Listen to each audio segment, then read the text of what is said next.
उत्तराखंड के मुख्यमंत्री पुष्कर सिंह धामी ने प्रधानमंत्री नरेंद्र मोदी के 75वें जन्मदिन के अवसर पर सेवा पखवाड़ा कार्यक्रम का शुभारंभ किया। इस सेवा पखवाड़ा के तहत प्रदेश में स्वच्छता, पर्यावरण संरक्षण और सामाजिक जागरूकता के कई अभियान चलाए जाएंगे। देहरादून में हाल ही में भारी बारिश और बादल फटने के कारण बाढ़ की स्थिति उत्पन्न हो गई, जिससे प्रशासन सक्रिय हो गया।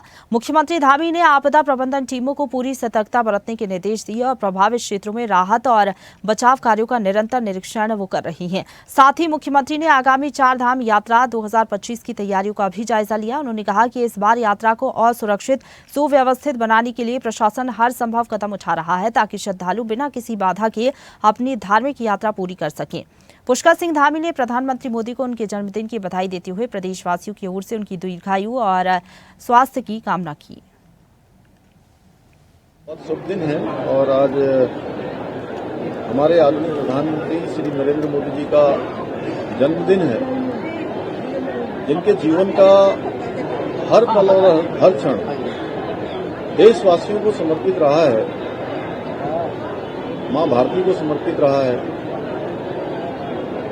और एक पल भी थके बिना, रुके बिना अनवरत रूप से देश को आगे बढ़ाने के लिए उन्होंने अपने पूरे समर्पण के साथ काम किया है। देवभूमि उत्तराखंड से उनका विशेष लगाव है। उनके प्रधानमंत्री बनने के बाद देश के अंदर जिस प्रकार से विकास हुआ, ऐतिहासिक निर्णय लिए गए, वैश्विक मंच पर भारत को एक विशिष्ट पहचान मिली। वहीं अगर देवभूमि उत्तराखंड की मैं बात करूं तो अनेक योजनाएं, चाहे उसमें 4 धाम ऑल वेदर रोडें हों, भारतमाला श्रृंखला की रोडें हों, हमारे सभी देवी स्थानों का विकास हो, केदारनाथ जी का नवनिर्माण, पुनर्निर्माण हो, बद्रीनाथ जी का मास्टर प्लान हो, एम्स की स्थापना हो, हवाई सेवाओं की दिशा में मजबूती से उनका विस्तार हो, देहरादून दिल्ली एक्सप्रेस वे का निर्माण कार्य हो और पूरे राज्य के अंदर जहां भी हमको आवश्यकता हुई, चाहे वो आपदा हो या अन्य अवसर हो, सभी में उन्होंने हमारे राज्य की भरपूर मदद की है और उनके हृदय में उत्तराखंड बसता है। देश और दुनिया में जहां भी जाते हैं उत्तराखंड का अवश्य उनको स्मरण रहता है। तो इसलिए आज मैं सबसे पहले तो समस्त उत्तराखंड वासियों की ओर से उनके जन्म दिवस पर उनको शुभकामनाएं देता हूं, बधाई देता हूं और सभी देवी देवताओं से ये प्रार्थना करता हूं कि वो स्वस्थ रहें, दीर्घायु हों और दीर्घ काल तक उनका नेतृत्व भारत को प्राप्त होता रहे। और उन्होंने अपने प्रधानमंत्री बनने के बाद स्वच्छ भारत मिशन का यह अभियान प्रारंभ किया, हर व्यक्ति को इस मिशन से जोड़ने का काम किया।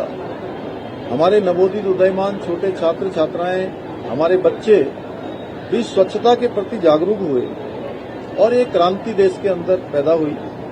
उसके लगभग 1 दशक पूरा हो गया है और आज भी हमने स्वच्छता की शपथ ली है कि हम स्वच्छता को अपने जीवन शैली में अपनाएंगे, अपने साल भर के कैलेंडर में रखेंगे। 100 घंटे प्रत्येक वर्ष स्वच्छता के लिए देंगे, स्वयं भी देंगे और लोगों को भी देने का काम करेंगे। हमारा पर्यटन प्रदेश है, पर्यटन प्रदेश के अंदर पूरे देश और दुनिया के पर्यटक आते हैं, तीर्थयात्री आते हैं, श्रद्धालु आते हैं। तो निश्चित रूप से हम सबका ये ध्येय बनता है। सभी मैं प्रदेशवासियों से भी आह्वान करना चाहता हूं कि आदरणीय प्रधानमंत्री जी के इस मिशन को हमें जन जन का मिशन बनाना है, घर घर का मिशन बनाना है और पूरे उत्तराखंड को स्वच्छ बनाने में अपना योगदान देना है। देखिए, 5 अगस्त से आई हुई आपदा, धराली से आपदा का दौर शुरू हुआ। धराली के बाद पौड़ी जनपद में हमारा सैंजी समेत कई सारे स्थानों पर, रुद्रप्रयाग और थराली, चेपड़ो, उत्तरकाशी के श्याना चट्टी में जल भराव हुआ। बागेश्वर कपकोट के पौसारी में बड़ी आपदा आई और अभी कल देहरादून और देहरादून के आसपास भारी बारिश के कारण से बादल फटने से बड़ी जनहानि भी हुई है और हमारी सरकारी संपत्तियां, निजी संपत्तियां, सड़क, बिजली, पेयजल, दूरसंचार सभी व्यवस्थाएं इसमें बहुत प्रभावित हुई हैं। हमारा प्रयास है कि हम जल्दी से जल्दी जनजीवन को सामान्य करें और जो सेवा पखवाड़ा आज से मनाया जा रहा है, आज से पूरे देश के अंदर शुरू हुआ है, हमारे प्रदेश के अंदर भी शुरू हुआ है, उस सेवा पखवाड़ा में भी मैं सबसे अपील करता हूं कि हम जो हमारे आपदा पीड़ित हैं, आपदा में जो प्रभावित हुए हैं, जिन्होंने अपने स्वजनों को खोया है, उनके मकान से लेकर तमाम प्रकार की जो हानियां उनको हुई हैं, उसमें हर संभव खड़े हों, उनकी मदद के लिए आगे बढ़ें और सेवा पखवाड़ा को आगे बढ़ाएं। देखिए, आप सभी को पता है कि इस समय हम पूरे प्रदेश के अंदर बड़ी आपदा से जूझ रहे हैं और मैं स्वयं श्याना चट्टी भी गया हूं, खरसाली के आसपास भी जो मार्ग अभी अवरुद्ध है उसको खोलने का काम चल रहा है। गंगोत्री मार्ग हमारा पूरी तरह से अब चालू हो गया है और चारधाम यात्रा हमारी दूसरे चरण की तैयारी हमारी पूरी चल रही है। यमुनोत्री के भी कुछ काम होने हैं। हमारा प्रयास होगा कि जल्दी से जल्दी यमुनोत्री मार्ग भी हम ठीक करें और वहां भी यात्रा का संचालन